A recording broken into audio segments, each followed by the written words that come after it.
hello, Edward Oliveira here. This is another DNN chat, our monthly chat, and today, aside from our usual, roster, our usual guests, we have Dave Smith from Smith Consulting.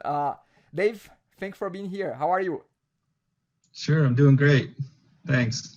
Very good, very good. We have Scott as well. Scott is hidden there because Scott is having some camera issues. That's fine. He's shy today, but Scott is also lingering around. But let's get down and dirty here with our agenda, and then we go around and see if anybody has anything to add to that. So the first one I want to bring is the release of DNN 902, which is addressing a, what do we call that? It's not a hack. Is it a hack? I mean, how should we consider that, Joe? Is that a hack? I think it's a feature. Well, it's a security flaw that was identified by, I think that by some members of the of the DNN ecosystem. I don't think that this came from outside sources. In any case, it was a problem. It's a potential leak of information if you have your DNN site unprotected. So with this release, if you upgrade to this release, the patch is added to this release. But if you don't want to upgrade to 902, that's fine. What DNN did is to release a security fix, a patch that you can apply to any site from DNN 602 upwards. Of course, DNN 902, you don't need to apply that because the fix will be already there. But if you have a site prior to DNN 902 and all the way down to 602, you definitely want to have that patch done on your site, because otherwise you will be potentially exposing user registration information from your website. Actually, I've checked DNN Hero and I've checked DeskPaw as well. And yes, actually not DeskPaw, DNN Hero. The DeskPaw was okay. But when I checked the DNN Hero, yes, I could hack through my user data and I could see the data there. I didn't even have to be logged in. Now, the thing is that I don't want to show how to do that because we don't want to keep promoting how you can go about exploiting the problem. But the key is this: install the patch. Now, when you install the patch, a few different things may happen. You might be fixed already with the patch, or if you use any third-party module to do registration on your site, it may or may not have covered that. So you may want to reach out to the vendor and check with them whether or not that's covered. That is a problem for their module or not. Anybody else has any other information about this? I mean, I'm gonna just open up a little bit here. Anybody? Well, without trying to go into the details, it's my understanding, and correct me if I'm wrong, this applies to sites that have registration enabled. If your site does not have user registration, I think the thing does not work.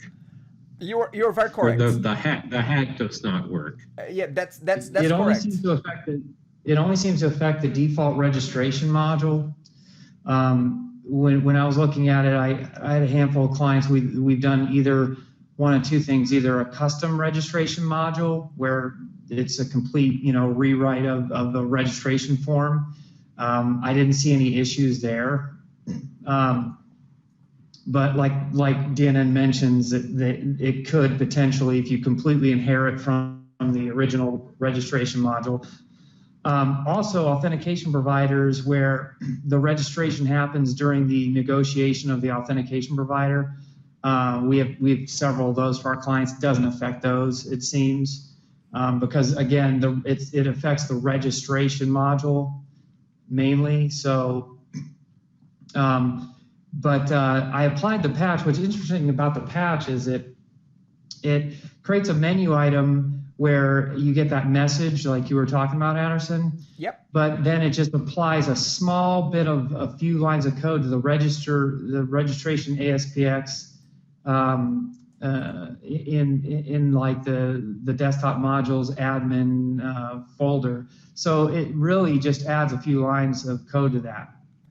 Very correct. Very correct. Actually, I've read someplace that I saw the few lines of code that you have to place there. So I didn't even get to install the patch on dnnhere.com. What I did, I just opened up that file.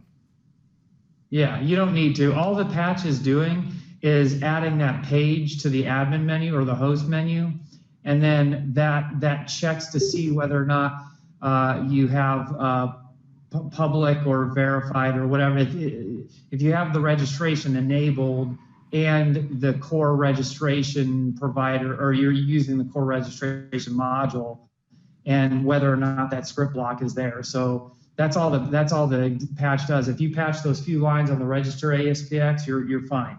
Perfect. Very good, very good. So just on the same topic, I just want to expand a little bit. There is a blog post. Actually, there's a blog post about the patch, which describes very well, and actually they walk through a few different questions that people may have. So it's very well put together, and this will be in the show notes after this goes live. So you have this blog post, you have another one about the release of 9.02 and the security bulletin released as well. One quick note though is that if by any chance you are hosting your site with manage.com, and by the way, this is not I'm not plugging for the sake of plugging. I'm just saying that if it's a shared hosting with manage.com, they have taken the time and they have applied that patch to all their DNN sites. However, if you have a private box, potentially with them or with anybody else, you may have to do that yourself, by yourself, or get someone to do that. But again, the patch is very simple. It's a zip file, and you install that patch as you would install any regular module that you install on a DNN site. That's it. Just a side note, we have a registration module. It's called the Registration Pro module, and I tested it yesterday. It was not affected.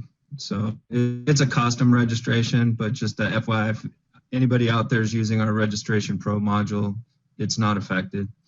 Perfect. Thank for that, Dave. Dave, actually now I'm gonna take the segue here to talk a little bit about you and Smith Consulting. Let me ask you that. What's up with RazorCard?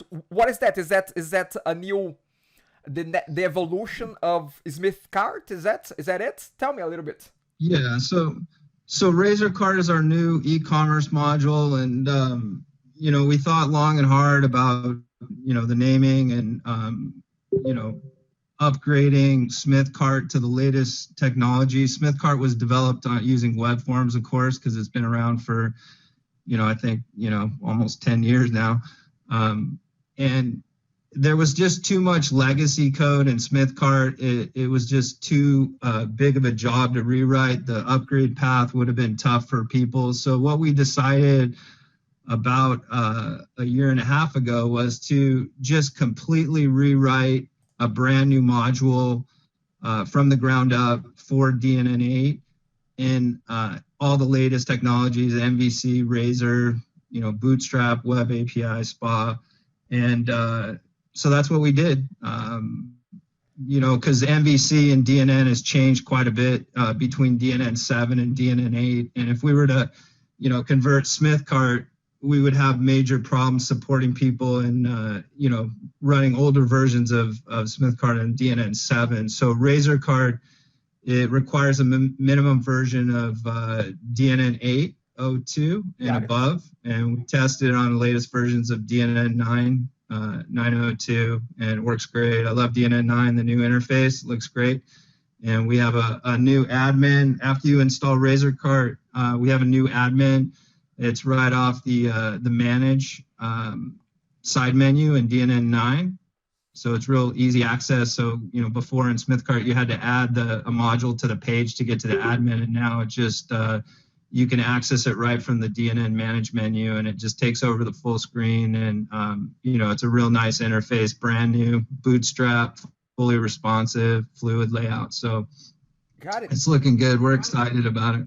If you don't mind me asking, Dave, how long did it take for you guys, you and your team, to convert, you know, SmithCart into this, you know, brand new module with new technology and all that jazz? You know, how long did it take, more or less? About a year and a half almost. So it was, you know, we had a few false starts but, you know, I would say a little over a year of full-time development. And, you know, we didn't so much convert SmithCart. It was a complete rewrite. You know, from a UI perspective, we looked at everything and just, you know, we really didn't take, I mean, the only thing we took from SmithCart, we did take the data model. So anybody who's upgraded from, or anybody who's using SmithCart right now, the upgrade path is real easy. If you install RazorCart, you don't have to migrate any of your products or any settings or anything, because it uses the same database that SmithCart uses. And, you know, we borrowed some of the logic for, you know, shipping and tax, and then, you know, built it, you know, in MVC, you know, some of the tax rules for, you know, VAT and, you know, the EU and HST and GST, that stuff. We were able to reuse some of that logic, but everything else, the UI is a complete rewrite, brand new. Perfect. So let me ask you that. So the traditional, or the let's call it the old version, will be in a maintenance mode, and focus now on development further is really RazorCart. Is that the idea? Yes, exactly. Yep. So this is intended to replace SmithCart. This is our next generation e-commerce module for DNN. And we're still going to support SmithCart, obviously, because we have a lot of users out there. But all new development will be on RazorCart. Got it. Joe, do you have voice now, Joe, or no audio? No. Let's see if you can hear me. I can hear you. I can hear you. I know that you had a question for Dave. Do you want to fire that up now? Well, let me try. I thought it was interesting that in a single week, I think there's been more happening in the DNN e-commerce module department than in the last 2 years. And 2 vendors have come out with Razor in the description of the upgrade. So I just think that's very interesting. I wonder if you had any comments on why you went the Razor route. Who is the other vendor that released the Razor? Cart Viper did a release this week, and I believe they have Razor scripts available in the templates that they use. I actually haven't seen it, but I'm working with a client site that has that module installed. So I'm trying to figure out where that one is at. They didn't rename the product. Product's still called Cart Viper though, right? Right. Their feature list features Razor scripts kind of at the top this week. Yeah. So, you know, so the reason that, you know, we named it RazorCard is because all the pages in the front end, you know, the product catalog details, the checkout is, you know, the search, the slider, you know, all the front end user screens are all templatable using Razor view sets. So, you know, it seemed like an obvious name. We were looking for something a little bit more exciting than SmithCart, and it was a complete rewrite. So that's where we came up with the name, and it really just refers to the, being able to template all the pages with the Razor scripting, C#. And it's just, Razor's a really cool technology. It gives you a lot of flexibility. You can extend it, if you were, web forms, if you added a field or deleted a field in ASTX, it would basically break the page because the DLL was referencing it. So, the cool thing about Razor is that, you can add, fields, delete fields. You can, add HTML, you can add C# code. It's just, it's fully customizable is the cool thing about it. So that's, that's why we went for that. And that's, Microsoft's, solution for templating web pages. So. Yeah, I thought I just thought the coincidence of seeing two well-known DNN e-commerce modules, now with Razor scripts was interesting, if not, oh, cool, now I can really get in there and screw it up good. Yeah, exactly. Dave, let me ask you a question. I have your site open in front of me, and I just, out of curiosity, really, you mentioned, DNN, but you mentioned WordPress, Magento, Drupal, Joomla. What are you doing on those other CMS? Is that the same product? Is that just consulting that you do there to implement with their own proprietary, with their own, e-commerce specific solutions? What are you doing there? Yeah, it's consulting. We're not, offering, a module that we've written for those different platforms, but, I think the DNN, community has shrunk a little bit in the last few years. So just trying to, get more business, and, we're experts in the e-commerce space. So, yeah, so that's what that was, just to attract more business. But all of our modules are still DNN. Most of our work is still in DNN. Got it. And, Okay. It's a competitive time out there. So I get it. Just casting a wider net. Exactly. Got it. Okay, we're gonna go back towards the end. We're gonna go back and we're gonna have a chance to do a plug and see if you have anything else to plug there. For now, let's keep going here. Scott, I have something for you here that I don't know if you heard about that or not, but I've read that liquid content is also now part of Evoke content, not only on Evoke Engage. What can you tell us anything about that? I mean, if you can hear me, what is a liquid content?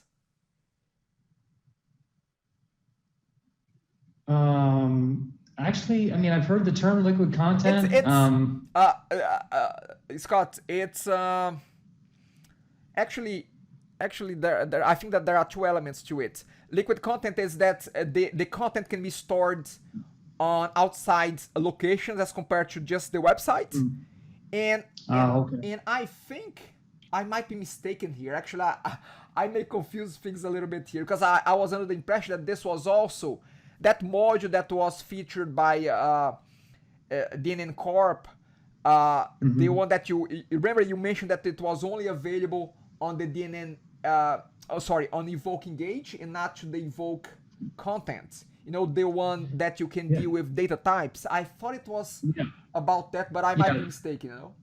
Well, we've been calling it structured content. I don't know. I mean, I just started working with it. Actually, we're two new projects for clients that we're using that instead of, say, like a news article system like PackFlash. So it originally was the Engage product was the only product that has it, and that's true for up to 901, but I believe 902. If I'm not mistaken, either 902 or 903, I thought DNN said March or April that they were pushing it down. A lot of the partners were a little bit. We love the feature, but we were a little bit dismayed by the fact that it was only an Engage product feature, and we thought it makes sense to be in the content product, the Evo content. Why? I mean, because it's content authoring tools. I mean, why? So I think they listened to us, and then now they're going to make it part of Evo content. I think in the next month or so. So we're looking forward to that. But I've been using it in the Engage product. We have an NFR license, being a gold partner, and I've been playing around with it, and it is kind of nice. You can basically build content types, which is basically like going into PackFlash or another article management system that you're familiar with, and defining what fields you want. The data types. Is it a number? Does it need to be validated? Kind of like any one of those form builder products, basically. And it uses a lot of drag and drop, a lot of really cool, modern UI techniques. And once you build out your content type, then you automatically can use a form to allow your content editors to populate that data. So that's what's nice, is you can clearly delineate as a content manager or content administrator. You can be the ones that create the content type, but your content editors are the ones that can then use it, which is mainly just filling out the form and submitting it, and it's creating a new item, just like you would create a new news item, right, in PackFlash. Got it. And then the visualizers, I think what you were referring to is the visualizers. You can create visualizers based on a content type.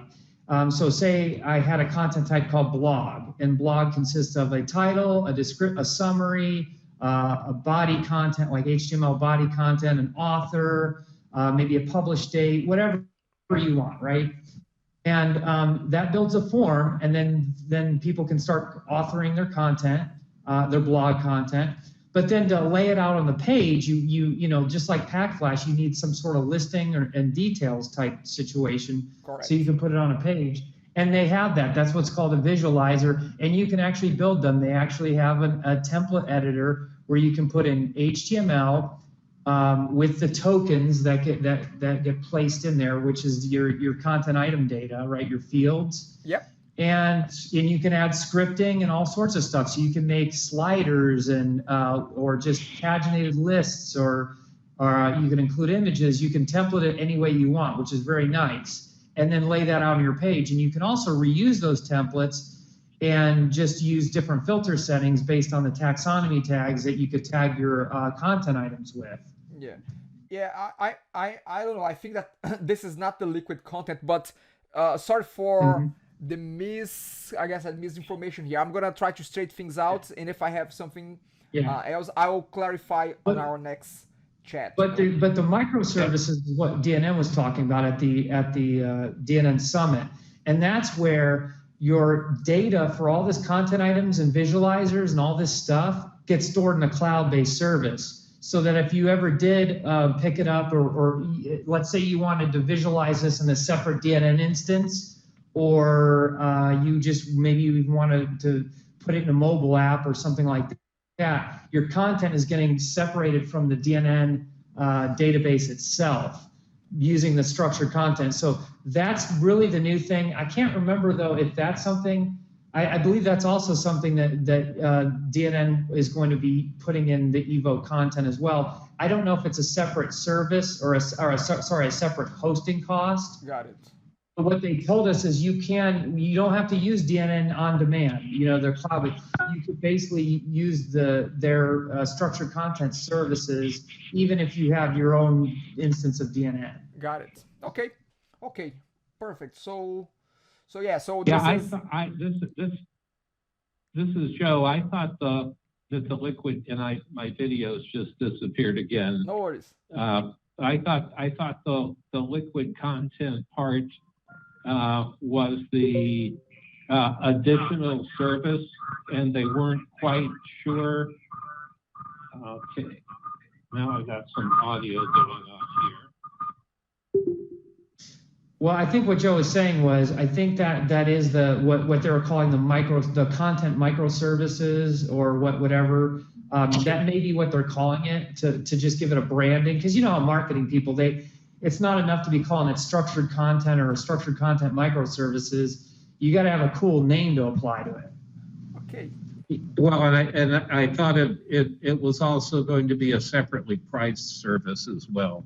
Yeah, and I believe that is the case. If they might roll it into the on-demand customers as a service for them, but what I heard was you don't have to be an on-demand customer. You can have your own instance of DNN, but still pay for that as a. I think it's still part of that Azure ecosystem, on-demand ecosystem, but you can buy it separately. Perfect. Okay, so as you guys can see, this is a DNN news show that we bring half-baked information to you. Okay, so And we make up the other half on the spot. We five our pants. Anyway, moving along. Okay, so I just want to bring some, shed some light on a few blog posts that I saw coming on the DNN community blog. A very good one from Ash Prasad about compiling the DNN 9 platform. Actually, that's something that I haven't been able to do recently or lately. I have been, I was always able to open up the source code and compile DNN. And lately, I have been having a little bit of problems. And not only me, but actually, I remember a conversation, sitting on a table, having a conversation, and I could hear, Ash and Scott Hanselman. And Scott was saying that he was having some problems compiling DNN source. So I guess that's how Ash addressed that. So now there's a full blog post here that he goes through each step on how to, open which version you should, unzip and be able to compile the DNN source code. So that's one blog post that I saw. And by the way, if any one of you guys have any comments, let me know. The other really useful one is Ash also made a fairly extensive post regarding the security issue that we discussed earlier. So he kind of went down the list. If you're using this version of DNN, do that. If I've you're opened up. I mentioned that. that one. You were a bit offline for a little bit there, Joe. But I mentioned that one. Yes, that's a good one as well. Next one. By the way, I was just going to say, I think that conversation that you heard between Ash and Scott Hanselman probably was related to his attempt to get DNN running in a Docker container. It was that as well. It was that too, but I know that there was the conversation of compiling the code from GitHub. There was that part as well. Perfect. Yeah, and I think we talked about this before. I think when they were doing 9, I think part of it was they had all the persona bar extensions were in a separate project at that point. So I remember trying to build that, and I was like, where is that persona bar stuff? At the time, it was in a separate project. And I don't know if they put it all back into one solution again. But yeah, no, there was definitely an issue at the time, like right when DNN 9 came out, right before the summit, where Scott Hanselman couldn't do what he called a clean build, which is basically just pulling from GitHub and running the build on the DNN solution and having everything work. Perfect, but I think that has been addressed already. So next one here is a good blog post by Clint Patterson. And actually it's a blog post and it's a video as well, yes. And it's him talking about the product or the initiative that was pushed forward by Kelly, that has been pushed forward by Kelly Ford, which is called the DNN prompt. And he goes through more details about that tool and even a video as well. So if you are interested, if you are the administrator of a DNN site or many DNN sites, you may want to consider having a look at this. The tool right now has been, if I think I have it open here somewhere. Well, I don't, but I have a link to share. The tool is now available to be downloaded as an alpha version. So you may want to have a look at that if you are interested to get it installed and test it out, So the links, again, will be all posted in the show notes. That's prompt. Next one here. Next one is from Chris Hammond, and he came up with a few videos on DNN 9. So check it out. There's a blog post, a short blog post, and then there is a YouTube channel that has a few videos. And now Chris is messing around on my turf. Chris, watch out. I'm gonna get you. Anyway, good job, Chris. So a few he's a lot bigger than you. What is that? He's a bigger guy than you are, Anderson. Oh, you know what? No one-on-one confrontation here, just on the web, you know. Anyway, there's a YouTube channel. There is a playlist with a bunch of DNN9 video, which I assume are video administration about DNN9. Great job here from Chris Hammond. Next one, last meeting of Southern Fried DNN user group. Quite a nice one. There is a good recap of DNN Summit, which, by the way, I have my Yeti with me. I mean, I don't know if you guys noticed, but this is my Yeti poster, the registration poster that I've acquired. It was on it was up for bidding, and I got it. So Cassidy, thank you very much for mailing that to me last week. Send me the bill, please. Okay, so going back here to the Southern Fried DNN user group, what do we have there?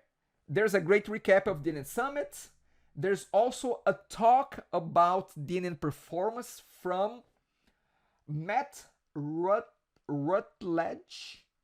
I know that I'm bastardizing your name, but yeah, that's me. So there's this is a good, you know, segment of talking about how he went about tweaking and adjusting the performance of a DNN website. So very good if you are interested in who's not interested in getting DNN to perform better. So very good segment there.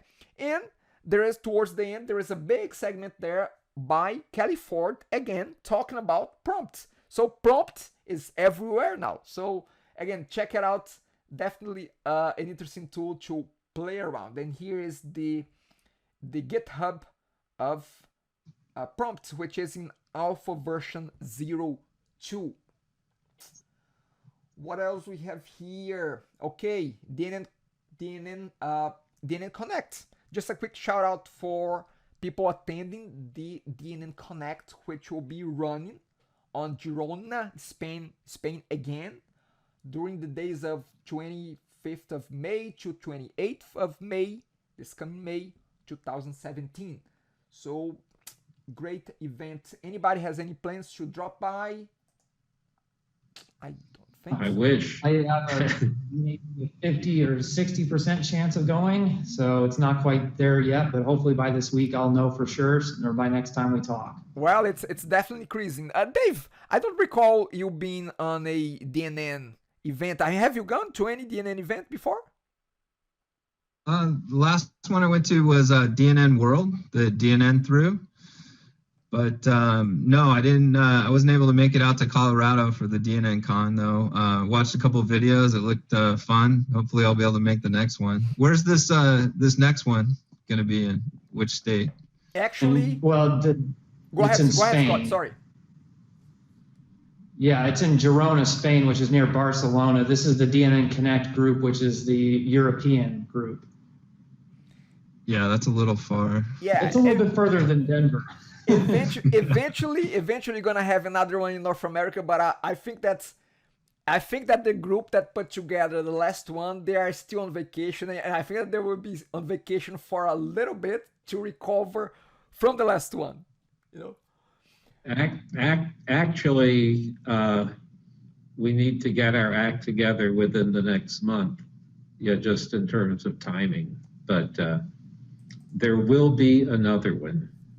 Good. And if you have recommendations as to where and when we should have it, the DNN Summit website is still there. Use the contact form and tell us where we should go. Now I'm I gonna vote for Vegas. go ahead. Sorry, Dave. I'm sorry? Las Vegas. Now, one thing that I'm gonna call out the organizing group. Make sure that we have feedback from the attendees back to everybody that presented there, you know. Please, that's very important for whoever wants to be presenting in the future, you know. Yes, that information is still being collated, and I actually thought you should have heard back at this point, but since you said that, I will make a note. Yeah, live TV, on live TV, I mean, Anyway, we are coming towards the end here. On the segment, I usually ask each one of the participants if there's anything interesting going on in terms of maybe new things, new projects that you are working on, new technologies. It can be, Scott, it can be about electric cars. It can be, I mean, if that's the only thing, that's the only thing. But I just want to go around and see if there's anything interesting that you'd like to mention that you are working with, a new technology, a new tool, a new whatever it is. I'm going to start with you, Joe. Joe, anything new there? I think the thing that's new is the thing that's a few months old, which is NV QuickSight, for people who would like to remove the pain from installing DNN. This is a super tool. It will download DNN and install it, set up the database, set up everything for you. Very useful, will save a lot of time and a lot of pain. Under the heading of strange things I have encountered recently, is I've been working on a site where one of the HTML modules seems to be spontaneously rewriting its contents. Whoa. And in a way that is not the way that a hacker would do it. So maybe if I figure this one out, I'll have a sad tale to tell next time. Keep me posted, because I'd love to add that to my horror stories, DNN horror stories, no? I mean, a mutational, you know, HTML content is a great horror story, you know? Well, it's kind of along the lines of, you know, sometimes when you're messing around, in particular in older versions with the editor, it would start inserting code that you didn't know that it was inserting. I see. This is a case of where it seems to be not inserting, but rewriting. Oh, got it. And we just can't figure out what the heck is happening. Got it. Let me move quickly here to Scott, because Scott has to leave in a few minutes. Scott, anything else for you? I mean, any interesting stuff from your side? No, I'm still just working with trying to learn React and some of these new JavaScript technologies. And one thing I was going to share with you, I'll just put it in the message here, a link to. When I talked to Peter Donker in Denver, he mentioned he has a SPA module generator that will generate the module differently than a Visual Studio template. It actually uses a JavaScript code generator called Yauman, or it's a Node code generator. And so it's completely using like Node, which actually will generate a DNN SPA module project with already a gulp process for creating the similar to our current template where we use MS Build to generate the packaging. He uses Gulp for that, and then it already has hooked up like React and all the dependencies for React. So I thought that was interesting. I haven't used it yet, but I'll post the link here so you can put it up there. And but it's something I'm going to be further working on, is how to make a good React module, either module or persona bar extension, where we can simply build it, kick off a build process, and it does all the packaging and all the stuff that needs to happen in order to compile the React stuff. So that's what I've been struggling with. I got my React module working, but I'd like it to be able to teach on it in a very nice, clean way. And so I'm going to use this template, see if I can glean any information about how he does it. Perfect. Okay. Good. So Dave, anything else? Go ahead. I got to drop off now, but it was good talking to you guys, and I'll let you guys wrap it up. Perfect. Thank you very much, Scott. Cheers, man. Thank you. Dave, anything from your side that's maybe a new technology, a new tool, a new thing that you are playing with? I mean, please go for it.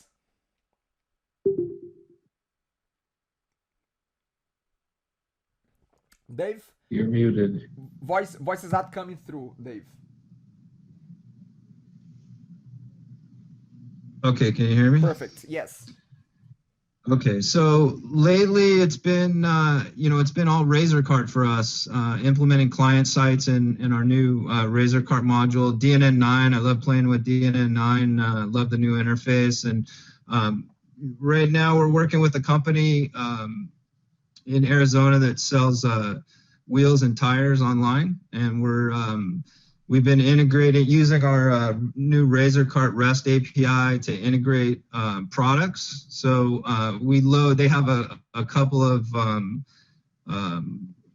distributors or suppliers where they get their wheels and tires from, and we initially loaded the database with a CSV file, and then we update the quantity on hands every night via REST API. And then also we have our custom order pipeline that allows you to extend RazorCart, and we use that to, on checkout complete, we send the order to their ERP system. So that's one of the cool new features that we have. There's all kinds of custom events in RazorCart that you can override and plug in your new code, whatever code you want, add to cart on checkout complete. So that's some of the new stuff we've been working on. Perfect. That sounds very, very exciting. Again, I'm glad to see, vendors, long-lasting vendors in the space that are bringing their modules either as different versions, as you're doing with a brand new version of your existing robust module, bringing to more modern technologies. From my side here, I would like to share two tools with everybody and whoever is interested. Actually, I'm testing this tool right now live on Facebook Live. The tool is called OBS Studio, and it's a broadcast tool that you can hook up a Facebook Live stream, and you can stream your desktop content. So right now I'm streaming what I'm recording as well via Facebook Live using this piece of software that is very flexible. I'm not sure if it's open source or if, yeah, it is. It is open source. Nope, costs nothing. So very, very, very rich. Has a lot of options there, and it's not very complicated to get it to work. I'm still struggling with one aspect of it, which is the voice coming out of the computer. But anyway, it's been a great exercise to have this streaming live. Now, that's one tool. The other tool, which is a competitor of this one, it's called Wirecast. And it's a paid tool. It costs about $500. And it seems to be, let's say, I don't know, the more professional version of OBS, but just two tools to do live streaming. That's what is on my agenda. Coming to an end here, Dave, I just want to open up a little bit for you there. Do you have anything to plug? Anything else that, again, aside from RazorCard, anything that you want to plug to finalize and, again, bring us towards an end here? Yeah, so we'd like to offer everybody 20% off on our RazorCart module for the next few weeks. So anybody out there interested in RazorCart, 20% off. Perfect. How do they redeem that, Dave?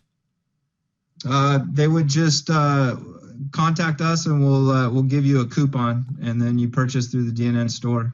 Perfect. Okay. So just contact Dave and his team on their website, and you're gonna get 20% off of their RazorCard. Thank you very much for that, Dave. Anything else, Joe? Any final plugs there? Yeah, I'll give you an update. if anybody was watching this a couple of months ago when I got new hearing aids with Bluetooth enabled, I had to use the phone to call in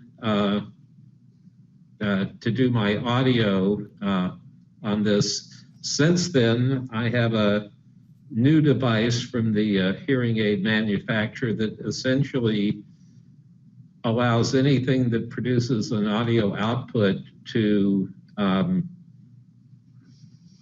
with a Bluetooth connection to work. So